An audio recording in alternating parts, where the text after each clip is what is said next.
On dirait le concert d'un orchestre philharmonique d'abeilles dans les profondeurs de la forêt de Loudima, département de la Bouenza, dans le sud du Congo. Détrompez-vous, ce matin, les abeilles sont visiblement en colère. Leur quiétude a été troublée par le travail des apiculteurs. Généralement, les riverains, les paysans ne décolèrent pas contre ces insectes qu'ils considèrent, et je cite, comme des empêcheurs de travailler, de cultiver paisiblement, comme ils disent. Généralement, la riposte paysanne n'est pas proportionnelle à la menace des abeilles. Ils utilisent le feu, d'où ces complaintes en série des apiculteurs.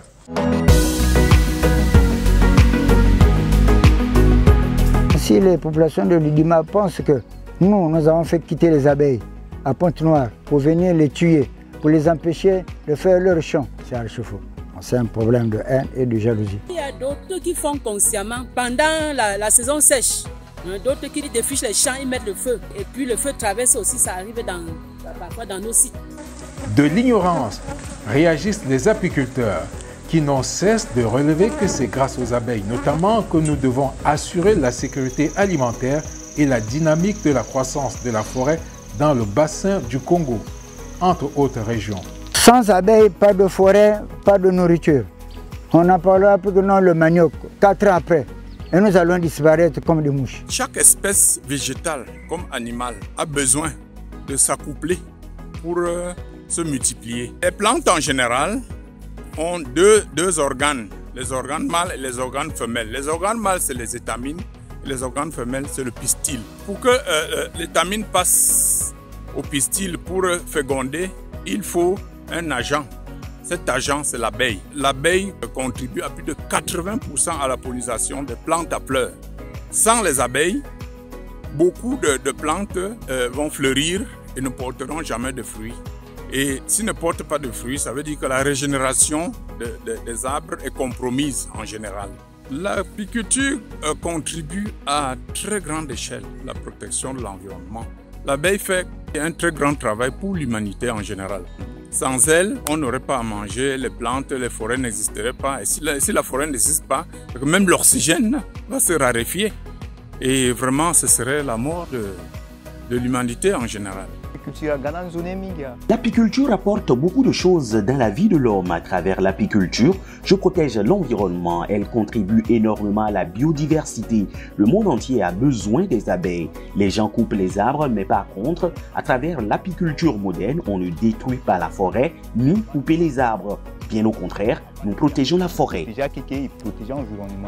De tous les 20 000 pollinisateurs inventoriés par les experts, comme les papillons, les mouches, les bourdons, les oiseaux et singes, entre autres, l'abeille est de loin le plus dynamique, d'où son appellation de super pollinisateur. De même, cet insecte est un indicateur de la qualité de l'environnement.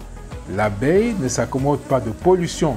Sa présence est révélatrice de la bonne santé du milieu naturel. Si quelqu'un pratique l'apiculture dans les zones proches de l'exploitation de pétrole, les abeilles ne marcheront pas à contrôler ces insectes. L'abeille n'aime pas aussi la pollution des odeurs. Au-delà des services environnementaux, l'abeille est susceptible de contribuer à l'amélioration des conditions de vie des populations grâce à la production de miel. Le miel est vachement riche. Nous gagnons à travers la vente du miel et aussi les cires des abeilles qui sont aussi recherchées sur les marchés pour la fabrication des bougies et autres. Donc dans un an, je vais récolter le miel pour vendre sur le marché afin d'en tirer profit. D'aucuns n'hésitent pas à mettre le miel et le pétrole sur la balance. Vous savez, le baril de pétrole a une capacité de 159 litres. Les 159 litres, si vous les vendez plus cher aujourd'hui, c'est peut-être 100 000 francs.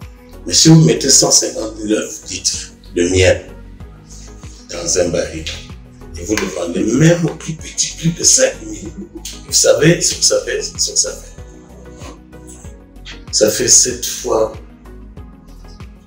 8 fois plus que le baril de pétrole.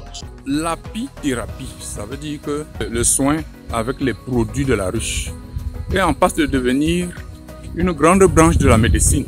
Parce que tous les produits de la ruche sont en fait des médicaments.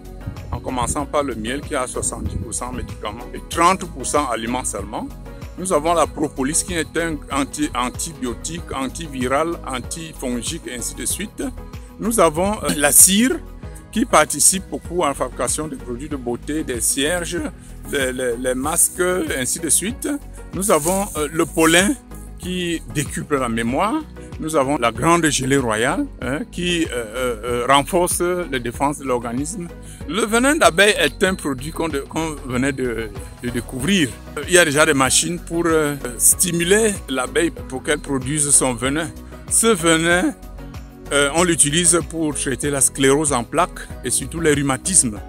Il suffit d'injecter dans l'articulation qui est touchée et puis instantanément, on trouve la guérison. Les bénéfices écologiques, socio-économiques et thérapeutiques de l'apiculture sont réels, mais largement ignorés chez les riverains du bassin du Congo, le deuxième poumon du monde après l'Amazonie. Tout le défi pour les autorités et les citoyens est de mettre en exergue ces avantages, l'objectif étant d'orienter désormais la population vers ces ressources et par ricochet de minimiser la pression sur l'exploitation forestière et de donner ainsi une chance à la préservation de la forêt dans le bassin du Congo.